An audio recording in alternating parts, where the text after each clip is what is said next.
Governments all over the world are prioritizing the use of renewable energy to fulfill their energy requirements. Wind, tidal, geothermal, and hydroelectric are some of the few renewable energy sources that are gaining popularity.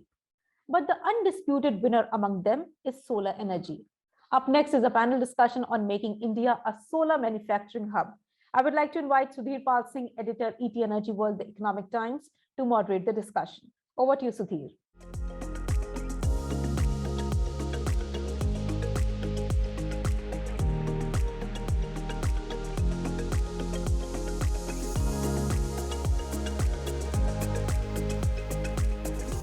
Ladies and gentlemen, very warm welcome on our platform today. I'm Sudheer, and this is the ETEnergyworld Solar Power Congress, where we are having a panel discussion on how can we make India a solar power manufacturing hub with a really eminent set of panelists that we have. It's a small panel, but a very, very valuable set of panelists that we have today, including Ashish Khanna. He is the president of Renewables at Tata Power.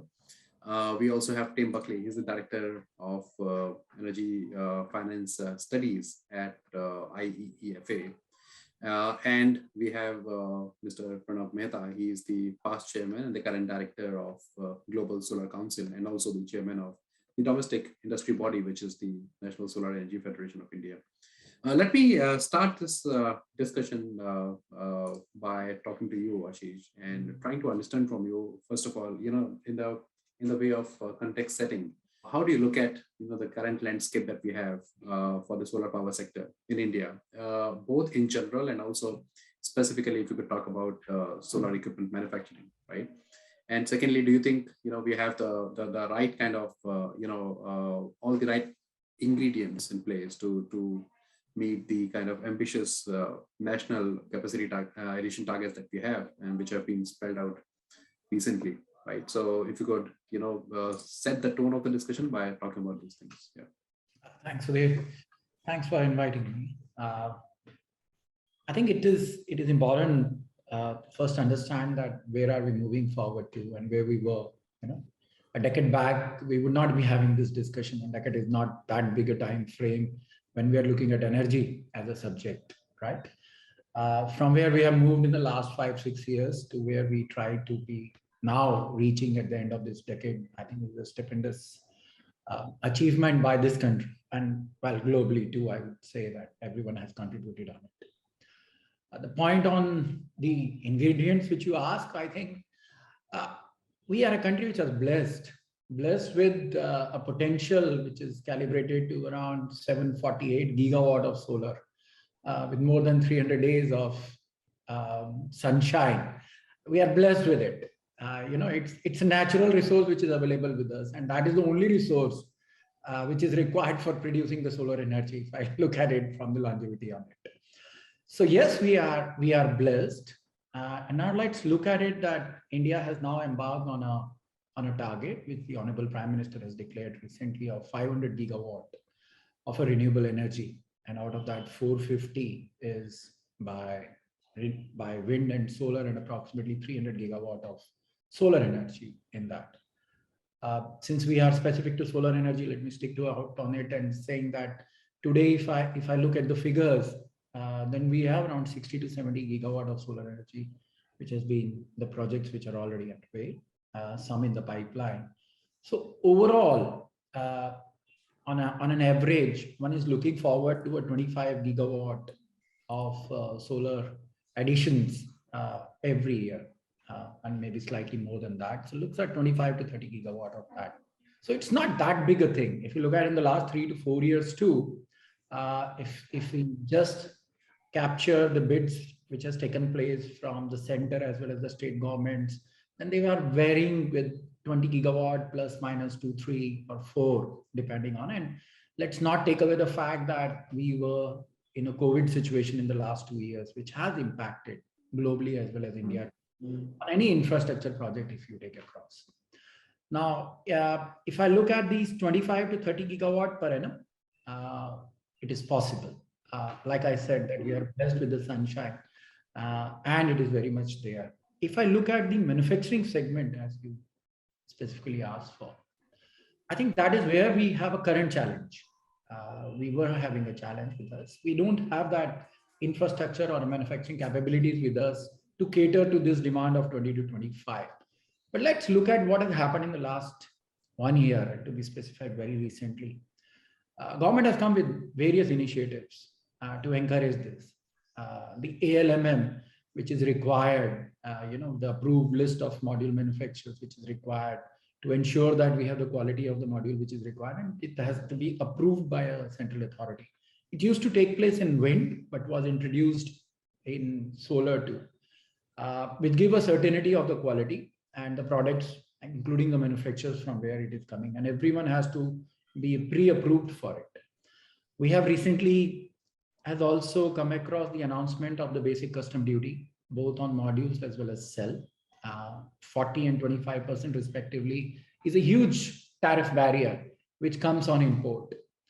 We have also have an announcement of enhanced PLI scheme. The original productivity linked incentive for manufacturing was pegged at 4,500 crores, and recently in the financial budget, now we have an addition of 19,500 crores, which is a huge amount. Now, if I look at all of these are primarily to encourage and motivate the manufacturing in this country, which are there. But I think while they are required, the current capacities are not enough to immediately leapfrog to 25 to 35 gigawatt per annum. And I think that is a time frame that whenever you are looking for a transition, you have to go through this path. And I think it's a short time. We have been in the manufacturing industry from last 30 years. And I know that if one looks for a greenfield or a brownfield expansion, especially for a cell and module, it doesn't take more than a year or a year and a half, depending on your capacities and where you are sourcing. I think the challenge which will remain is further upstream, if I go across on it, the capacities with respect to wafers and the capacities with respect to the poly. Just for the viewers and you, let me say that if I simplify the whole manufacturing process in a solar industry, then we start with a poly, a silica, which is melted down to make it ingots, which are sliced down for wafers, and then we process it for cells. And then we further, it's a mechanical way of assembling them in a module. Now, cell and module, easy. We already have more than 10 to 12 gigawatt of, or more than that in the module manufacturing. Cell also is available in 3 to 4, but it is not sufficient for 25 gigawatt. But the announcement which has been made, and even in the PLI, all the applications which has come, I think if they fructify, then you have enough capacities to cater to this demand. The challenge which will come across and the impediments which can happen is that, first of all, the technology which we choose. Unlike the other manufacturing areas, if I take the automobiles or any other example on this, in this particular industry, you have to keep on upgrading or changing the technology after every 3 to 5 years. It's very important for you to be ahead of the curve. So then what I choose today should be sufficient for next 5 years, because my production will come after a year and a half. And I should be able then from 5 to 7 years to take advantage of that manufacturing. But then I should be also having plans with the same infrastructure to then upgrade myself to a next level of technology. So it cannot be a one-off affair. And all the manufacturers in this country or industries who are putting their money for it should be very conscious of the fact. And as a country, we should be very clear, where are we pegging ourselves to? Which technology ahead of the curve, or something which is less expensive today, but is not going to be of a great use in future. I think that's very important. The second point is, we don't have equipment in this country. Everything will be imported out. So our dependence on the equipment manufacturer will remain. But yes, we also have to see that there's not much of a shortage. There are countries in this world itself who are adding much more capacities on a per annum basis every year. So the equipment manufacturers are available, the capabilities are there, and the capacities are there. However, having said that, we don't have it in this country. So what happens is that when you have every infrastructure within the domain of the country, then just not the change in technology has the incremental changes which you would like to improve your products with happens in a much faster way. because there is a dynamic and a constant communication and upgradation and innovations between the equipment manufacturers as well as the users or the manufacturers who are making products from it. We will have that challenge and we have to create that infrastructure too. The second point is that we simplify things by saying that once we have a cell and a module, like I have done with you, you have wafers and you have poly, while there are other technologies too, which can also come. And some of us should be investing in those technologies too, which are specifically catered to some of the needs of this country, like the rooftops and others. We have perovskites and other technologies, which we should also invest into it. The current infrastructure doesn't seems to be very palatable to it. You are not incentivizing beyond a certain level on that R&D, which is required by this for any manufacturing, as well as for that ahead of the curve technology, which can also leapfrog us into the next level and bringing products which are useful for the country. The other part is that there is also a lot of ancillary units required, and you need infrastructure for that too. A panel is not just a cell. You need aluminum extrusions. You need glass for it. You need cables for it. So there is a lot which is required along with just not the what each one of us will manufacture or set up of our industry. It's a glass, it's a back sheet.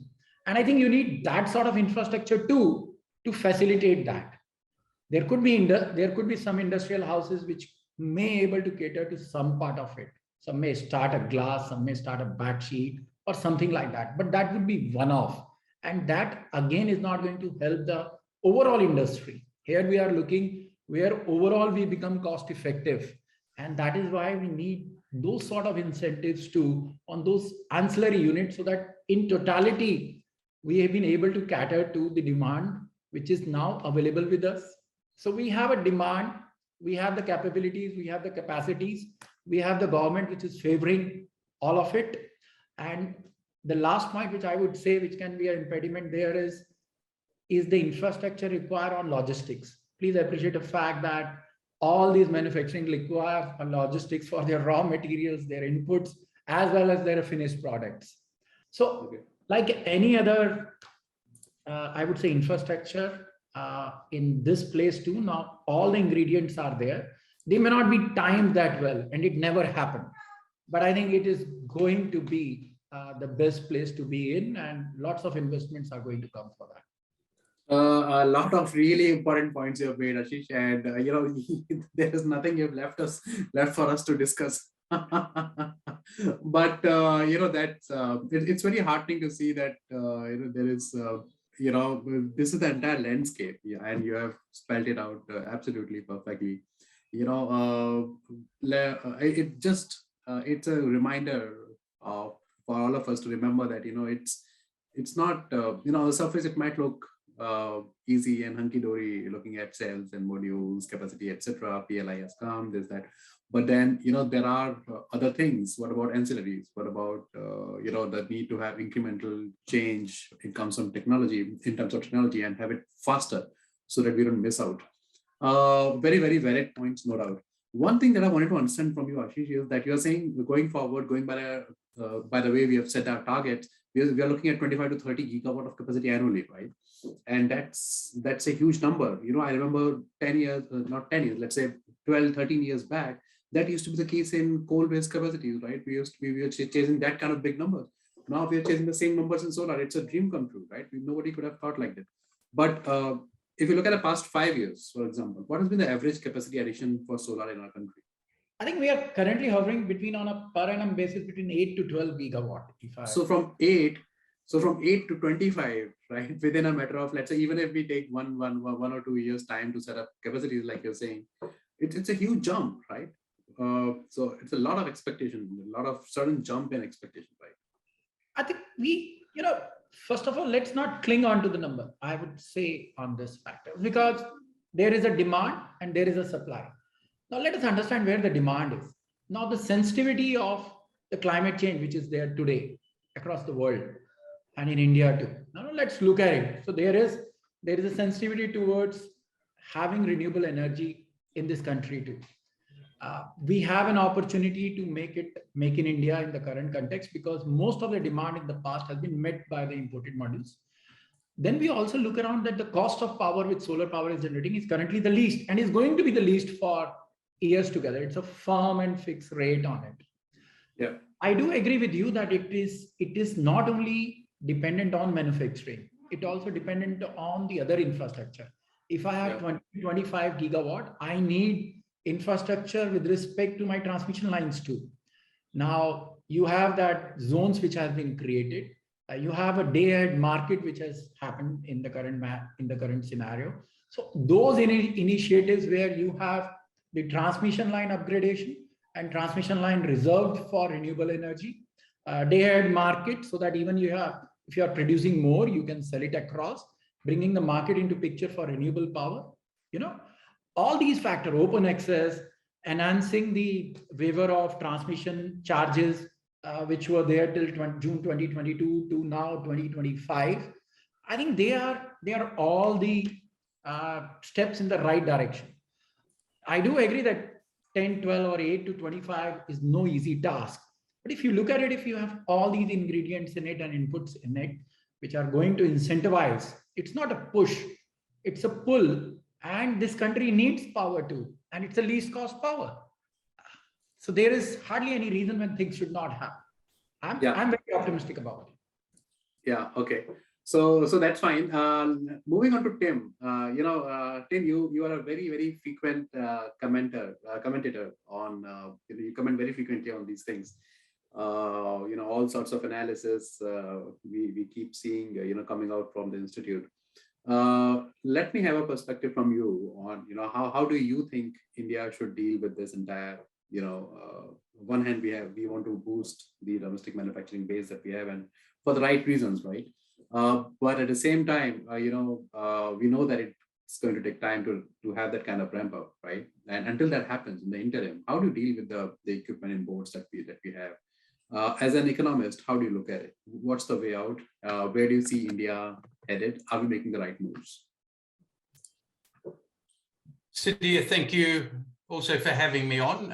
Great to speak with you again. I think it's been very much a conundrum for India. I mean, going back 4 years ago, 5 years ago, India solar installations were absolutely booming, and the government was hit with the conundrum: does India embrace both the opportunity on manufacturing and installation of solar, or do we just take advantage of very, very cheap Chinese modules, put ourselves at a strategic risk, being dependent on one country, but taking advantage of exceptionally low-priced module imports? Now, that conundrum unfortunately did create a lot of policy disconnect 3 or 4 years ago. And I think India over the last 3 years has had a bit of indigestion, because the policy framework, the vision was there, the implementation was less than satisfactory. And so we had a halving of solar installs, very, very cheap domestic clean energy through solar installs, and yet the momentum was really, really dissipated while we had the inertia and the confusion of sorting out the manufacturing policy. Now, fast forward today, I'm a lot more optimistic. We've got through that. We've now got the clarity of the government policy. We've started to see serious investment in manufacturing, and the import duties have been worn. The impact of that still leaves solar entirely competitive. It is still the low-cost source of supply. It is domestic, it's zero emissions. And so I think it's really important now India embrace its competitive advantage. But before I maybe go into that point, because at the end of the day, that's the massive thing. India's got to have a good competitive advantage and play to its strengths. But I will sound a warning. India is competing against China, and that is always risky. The scale of the Chinese solar industry is second to none. You've literally got daylight coming in second. And so when I read about the Chinese solar industry, India talks about manufacturing facilities of 1 to 5 gigawatts per annum of capacity. China is building an integrated 60 gigawatt factory in one location, fully integrated and 10 times bigger than the biggest factory that India is building. We've got to recognize China is not a level playing field. It is not a free market. The government gives very, very clear direction. China is exceptionally aggressive and competitive and wants to be the world leader in solar. It is the world leader in solar. And we've got to acknowledge it's going to be a real challenge for the Indian manufacturing, which has to compete in a free competitive market with China. And that is it is going to be a challenge. But I think now that we've suffered the consequence of an import duty, I think now it's absolutely critical that India maintain a consistent policy, help nurture domestic manufacturing. As Ashish mentioned, the infrastructure supply chains are now being established. The most important thing for manufacturing is consistency of policy. We've made the decision, we've taken the difficult steps. We now need to be consistent. And I would warn that like India was the second or third largest wind turbine manufacturer and wind turbine installer in the world. And yet the inconsistency of policy has meant a lot of manufacturing capacity sitting underutilized, massively underutilized. So it's absolutely imperative. The Indian government, it's got the long-term objective, 25 to 30 gigawatts is entirely doable with that framework. It's absolutely critical we keep the policy framework, keep the target on track, and allow those factories that India is building to run at full capacity to deliver an acceptable rate of return and to deliver the investment, the employment opportunities, the export opportunities. But again, as Ashish said, it's also critically important that they maintain the most modern technology, and that is going to be a challenge. India has to upgrade those factories every couple of years to stay world class. And so I'll just finish by saying that the last point, and played a competitive advantage. It's absolutely key. And that's where it's great that Tata's here today talking. And I think it's really important that we've now got Adani and Reliance coming into this industry, because we're talking about India playing at absolute world scale in a very competitive market. And we need the balance sheet, the management depth, and the access to global technology and the long-term vision of India's leading corporates to actually drive that competitive advantage, drive that competitiveness, and drive the cost down and get the scale so that India can deliver on the 25 to 30 gigawatts a year. So that to me is really important, that we have consistency of policy and that we have the Indian leaders, the Indian corporate leaders, committed and driving the way they are. So I'm watching Reliance Industries like a hawk. It's great to see them giving Adani and Tata a really good run for their money. And that's the competitiveness of the Indian majors that's going to make India one of the top 2 solar countries in the world over the next 5 years. And I'll also finish by saying, I'll finish on a really positive note. China is really hard to compete with, but India plays with its competitive advantage. And I think the Economic Times this week was speculating that Tata is going to, and I won't ask Ashish to comment on this, but speculating about a transaction that might or might not come off with the Canadian pension plan. I think that is a brilliant transaction. All those sort of transactions are coming through in India now. They are bringing world-class players in the global financial system to drive massive amounts of capital into India, to build India's energy security, to build India's self-reliance. And that is the sort of capital partnership that is perfect to drive a successful deployment over the long term of solar, wind, and grid at scale, because India is going to need, I'll throw it out there, $1 trillion of capital in the next 2 decades. And that capital is available with the strength of policy framework that the Modi government is providing, and then the endorsement of Tata, Renew Power, Reliance, Adani, the industry majors that are really driving the change. And so I'm really optimistic. Okay, yeah, thank you. Thanks, Tim. Your comments are always great. And thanks for this one too. A lot of things that are coming in my mind, and I want to ask you a lot of questions. But I think Mr. Mehta is slightly in a bit of a hurry; he has to leave, so we'll have to, we'll take at least one question from him very quickly. Mr. Mehta, what you have listened to this entire debate so far, right? Views coming in from Ashish and Tim, and they've commented upon why there is a need for it. There's a lot of investment expected, and et cetera, et cetera. There's a we are having this on the policy side. We are having these positive signs, but then there are also some things to watch out for. Well, how do you look at this entire debate, right? And what does India really need to do? What kind of support does the domestic industry need? And you represent the domestic industry. What kind of support do you need for boosting solar equipment manufacturing capacity? And do you think the solar PLI scheme in its current form, does it have the right kind of incentives to boost the industry's demand? Yeah. At the outset, I would like to thank ETEnergyworld for inviting me to speak in this panel. I think we have turned a full circle in the last decade, as Ashish was observing, that 10 years ago, we could not have thought of this kind of discussion. Although there was a discussion on anti-dumping duty, etc., and all kinds of pressure from the manufacturers, developers, etc. But I'm happy that costs have come down, growth has taken place, and we are now in a position to look at manufacturing much more than what we used to say earlier. And very good ecosystem is being developed.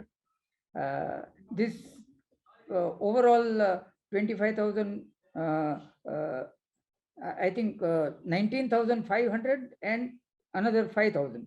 So 24,000 crores as PLI coming up is definitely a very good sign. I am very happy that our members are also part of all that PLI part.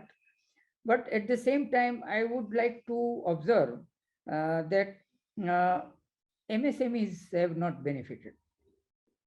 And we should ideally have, 3/4 ingot to cell manufacturers and satellite module manufacturers with high efficiency, modern technology, etc.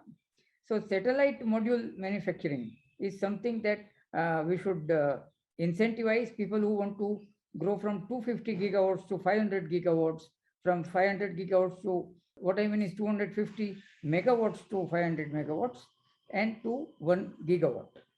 So if there is some incentive for that, that will be welcome. At the same time, all these points are very important, that ahead of the curve technology, etc., we should incentivize. R&D effort should be there. And also, to my mind, one of the important inputs is manpower.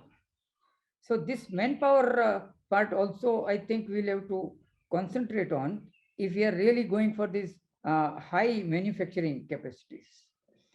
At the same time, I would like to also mention that let us remember that the world is fast moving ahead from gigawatts to terawatts. Whether you go by Bloomberg analysis, IEA, or whatever it is, we will soon, as predicted earlier, we ourselves from Global Solar Council, we had predicted that we'll grow at the rate of 200 gigawatts per year worldwide. Already this year we are at 183 plus, and next year 100% we are going to cross 200. And terawatt will certainly be achieved. So the kind of demand that is there worldwide, and India is seen as a very important market. Even in the Global Solar Council, whenever we discuss, people say that India, we just cannot, ignore. It is one of the best destinations. At the same time, we from our side, that is the country, we have to strengthen all this infrastructure, as we said, as Ashish had also observed, the transmission line upgradation and all those things. But at the same time, I would like to point out two major points. One is, at the end of the day, we have to be cost competitive and our quality has to be world class. Whatever done, PLI, this ecosystem of approved list of manufacturers, basic customs duty, whatever we have done, it should ultimately result into affordable cost and cost competitiveness and quality. In fact, when we started National Solar Federation, our motto was making solar energy affordable, and we are glad that it has been achieved, of course, with the efforts of all our members, and of course, joining hands with the Government of India on all occasions. Second point I would like to mention is implementation is the key. We may have good policy, but if you do not implement it well, create all kinds of bottlenecks, and both from the government side and the private sector side, then implementation, if we do it properly, I'm sure that India will certainly achieve all these targets, which, as Ashish said, is really not difficult, though they are tough targets. Let us not fool ourselves. The targets are quite steep and tough. On the finance side, as I said, everybody is looking to India.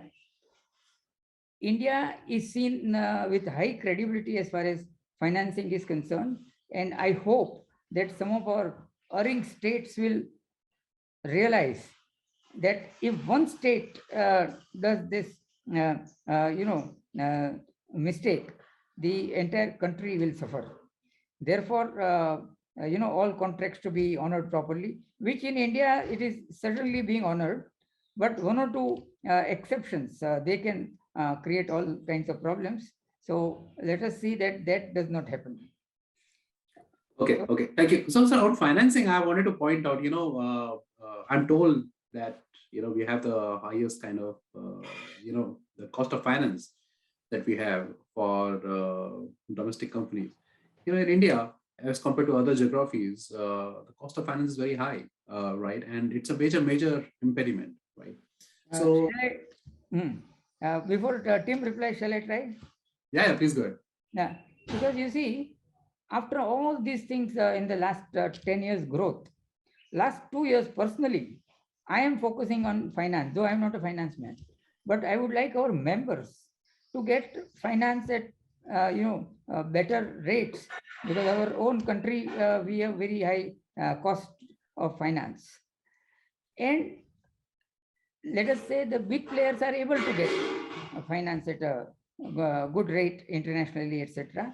But people in the MSME range, again, that is, let us say 10 million to 100 million, whose requirement is there, nobody looks after properly.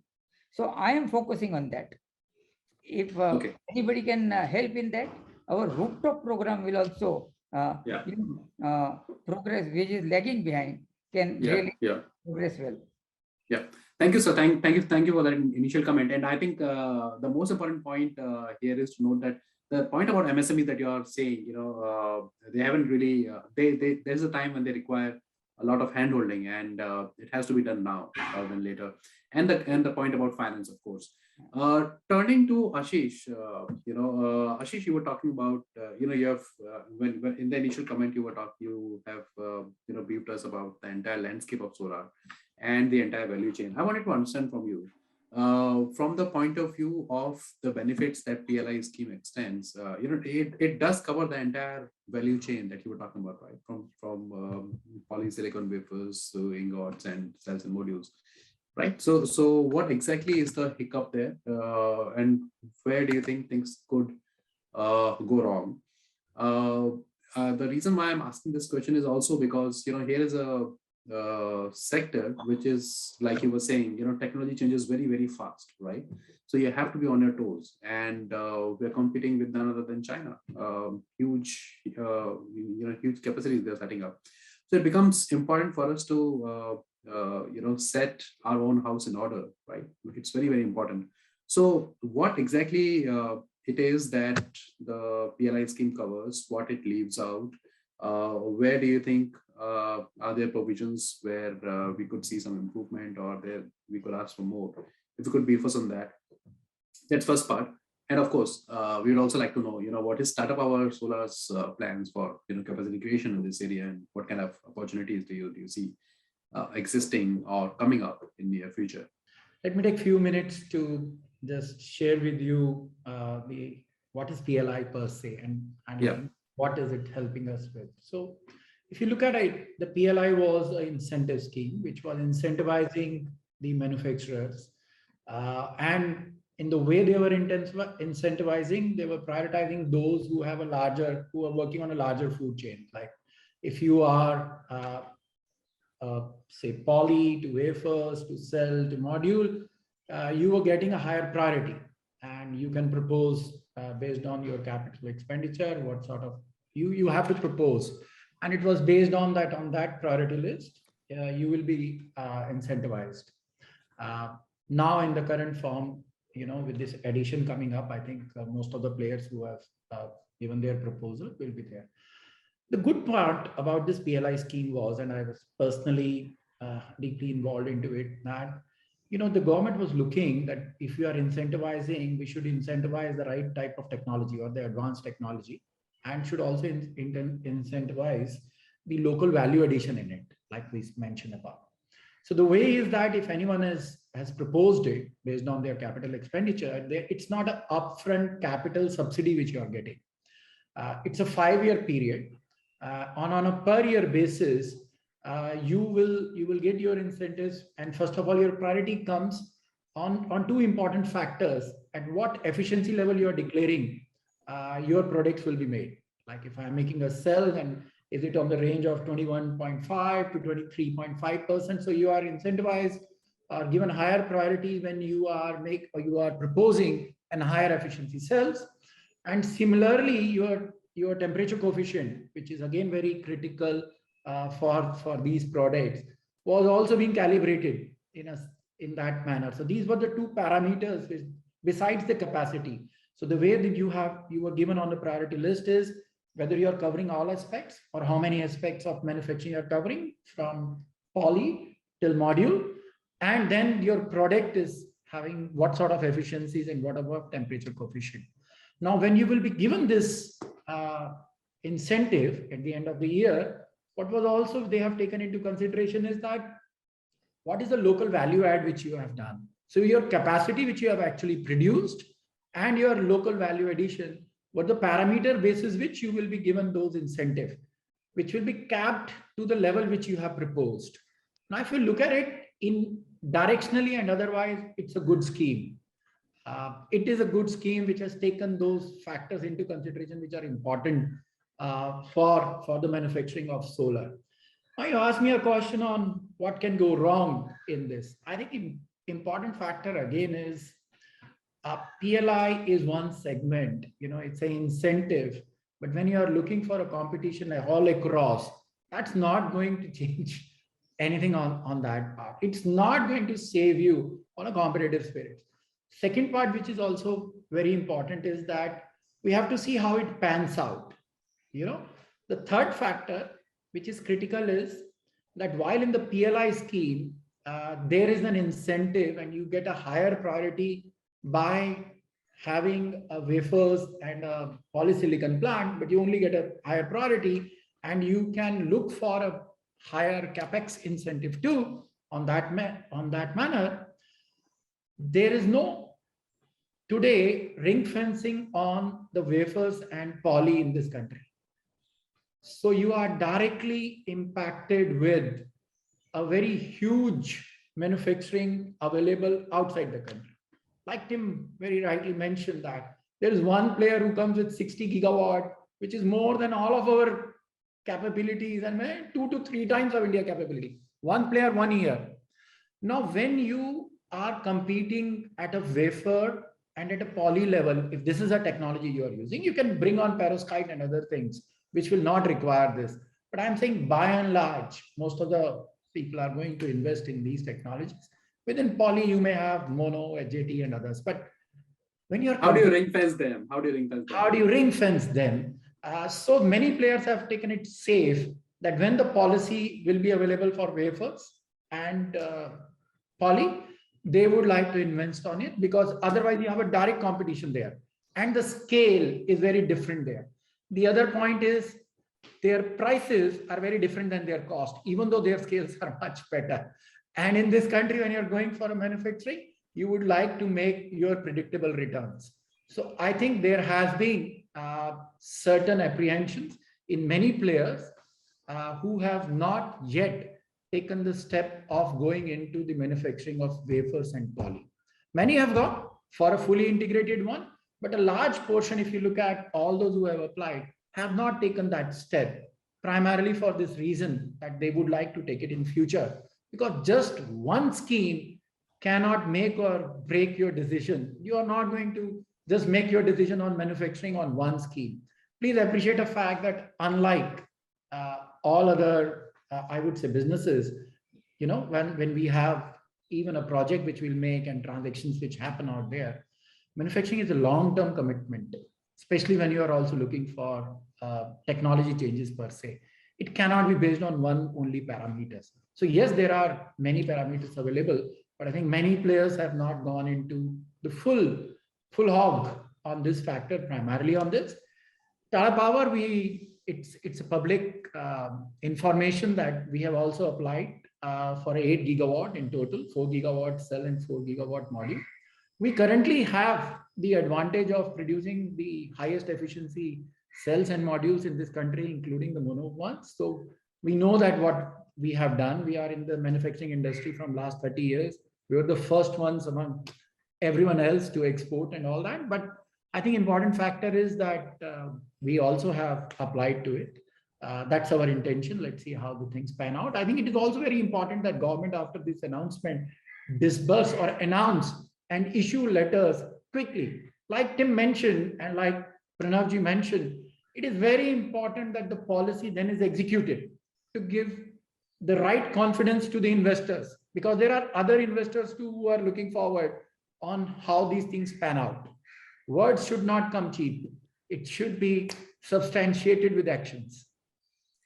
No doubt, no doubt. Very valid points, Ashish. So what exactly is? Can you give us some idea of Tata Power Solar's plans when it comes to setting up capacities, and what are the key numbers that we are chasing in terms of facilities, or how are we moving ahead in terms of technology? Yes, like I share with you that we have already applied for 4 gigawatt cell and 4 gigawatt module in the PLI scheme. We already even in the COVID era, we upgraded our current manufacturing. You have to appreciate the fact that it's not that you get equipment. Our team did it without much of a support from the importers. We don't have equipment manufactured in this country.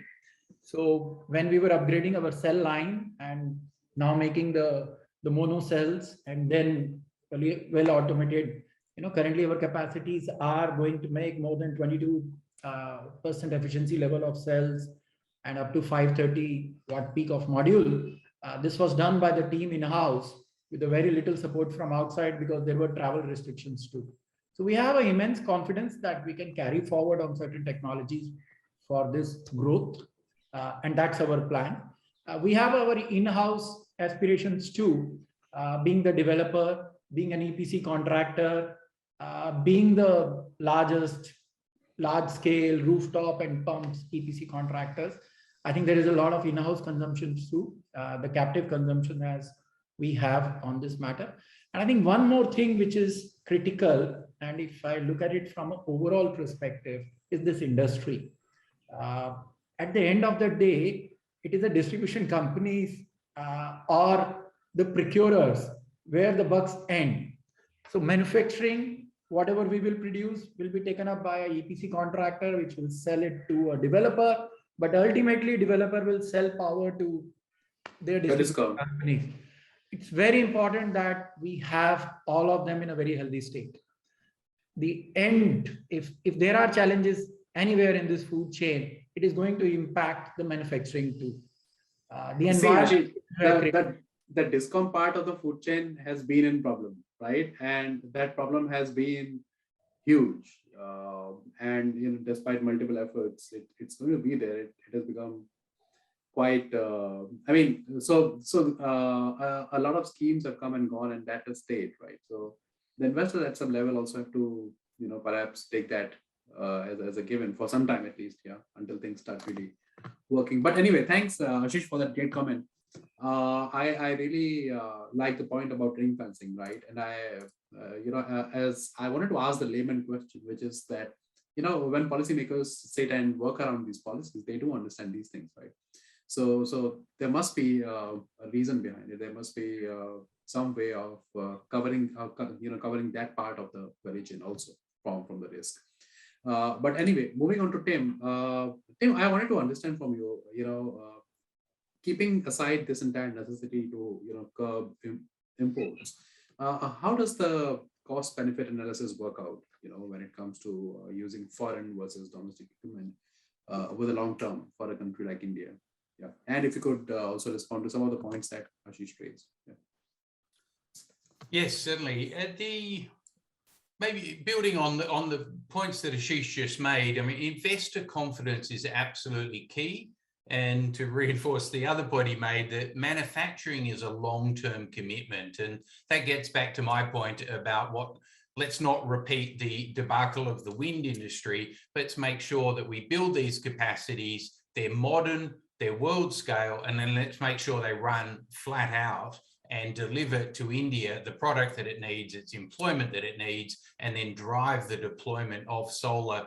And so I think a third point that I wrote down for what Ashish was saying is talk has to be matched with actions, and there is an urgency needed. You can't build a factory and then wait 2 years for the orders to come. You actually need to have the consistency of the policy. I think India has done really, really well on setting the long-term vision. It's got to lift the delivery on the execution of that vision in terms of interim policy steps to make sure that the manufacturing that gets deployed gets an acceptable rate of return. Because as I flagged, over a 20-year timeframe, India is likely to see way more than $500 billion of capital coming into the infrastructure space, into the renewable energy space, and $1 trillion is quite foreseeable over a 2-decade timeframe. The best way of delivering that $1 trillion benefit to India in the form of lower zero emissions domestic generation is by allowing investors an acceptable rate of return, an acceptable risk profile. And the best way the government can do that is by having a clear long-term policy framework. The factories get built, let them run flat out, because we've seen in the last 12 to 18 months the risk that I think Prime Minister Modi has made very clear. Fossil fuel import inflation has been diabolically painful for India.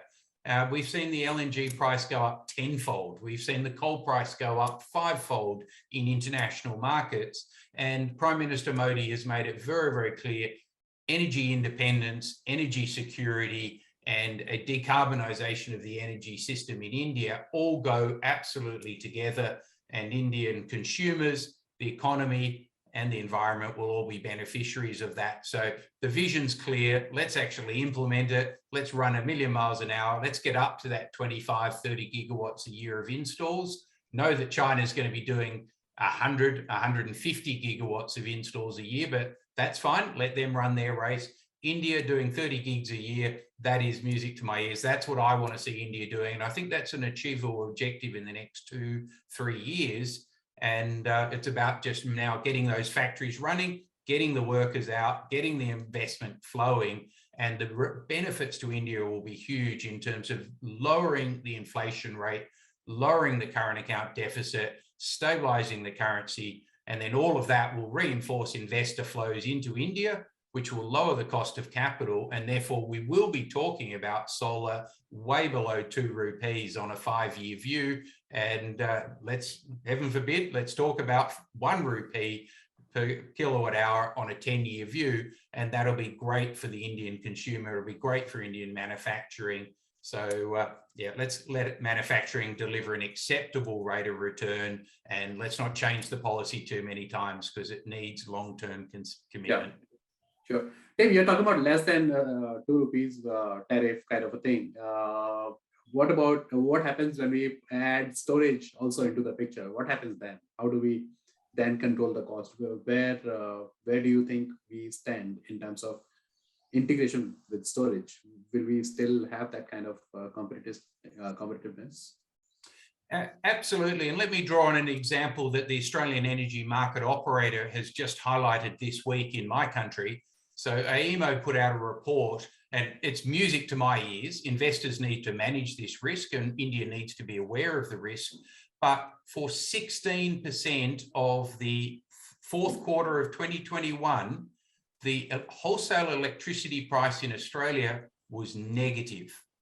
Now, let me say that again, because that's bizarre. It's just counterintuitive. The price of electricity at the wholesale level in my country in the last 3 months was negative 16% of the time. Now, I think that is a great outcome. It's got to be managed. It's got to be planned for. But the reason why I'm stressing that is a positive, because you ask about batteries and firming, and Australia is one of the top investors in batteries in the world.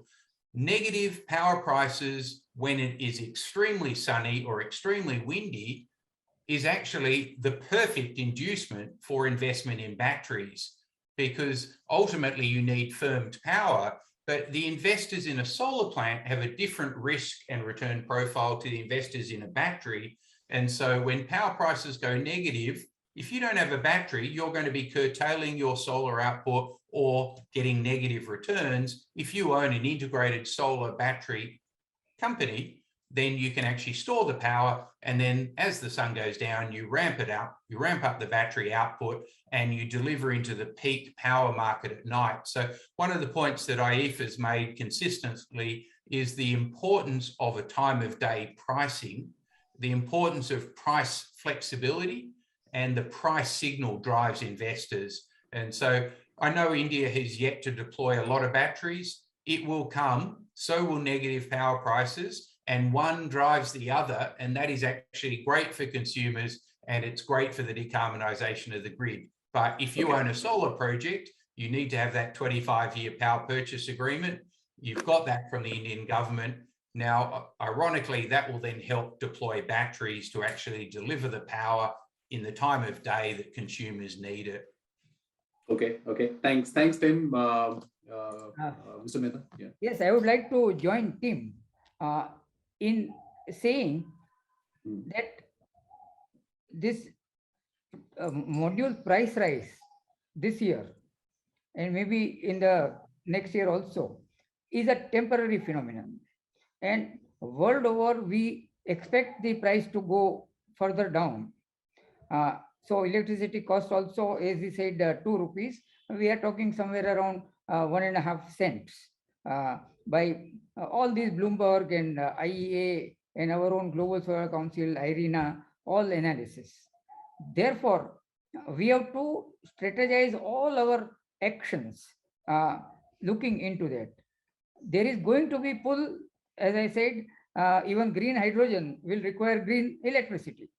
Therefore, the demand is not a problem. But certainly the cost competitiveness is going to be, which I would like to again emphasize. Yeah, so I also wanted to ask you, Mr. Mehta, if you keep looking at a lot of different markets for solar, how do you look at technology adoption that is happening in India? Vis-a-vis what happens in other countries? Where do we stand? Are we significantly far behind, or where do we want to catch up? No, I am glad that you asked this question. As you know, Europe has incentivized. They have EU has announced a very encouraging policy, and therefore the futuristic at that time, which is no longer futuristic, heterojunction technology plants are coming up in Germany and at other places. In India, my friends are offering, but I do not know whether they are takers or not. We are talking to people, but I'm sure that sooner, the way we adapted from that 330 watts or 250 watts module to now 540 watt module and even 700. Likewise, this technology also, to my mind, will see the light of the day. In fact, one of the MSME companies which I have mentored has just entered into a contract to supply BIPV plant, BIPV solution to a large group. We are fast catching up on technology also, so we'll have to, maybe accelerate that. Okay, fine. Thank you. Thank you for that comment. Gentlemen, that brings us to an end of this discussion. It's a topic that is so broad and so crucial that we can keep on discussing this, and time will never be enough. But let me say that we have discussed a lot of really important things, adding a lot of new dimensions to our understanding of solar and solar manufacturing. Particularly solar manufacturing. For example, a key takeaway is when Ashish is pointing about the specific focus areas of the PLI incentives that we have now, and how there is a need to safeguard, or ring fence a particular part of the value chain, which is going to be very crucial. He's also saying how it's also equally crucial to understand that it's a fast changing world when it comes to technology. So we have to keep ourselves, in the loop of innovation. Tim is again talking about a lot of, he has a sense of optimism, no doubt, but then he's also saying that there could be things like, on policy, it's important to understand that we need consistency. He has also talked about the really high fossil fuel inflation and how it has been particularly bad for India, and therefore, this is the time. There could never have been the right time for us to look at these things. Mr. Mehta is again very optimistic, and he has talked about, given us a perspective on cost and technology, and what exactly are the industry's demands when it comes to manufacturing of solar. With these words, we bring this discussion to an end. I want to thank all of you for taking time out and joining us, and we really look forward to hosting you again on this platform. Thank you, gentlemen. Please carry on. Thanks. Thank you. Thank you, everyone. Thank you, everyone.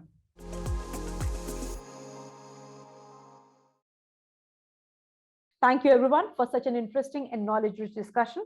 Ladies and gentlemen, do filter out learnings from these discussions and share among your peers on social media using the hashtag ETSolarCongress.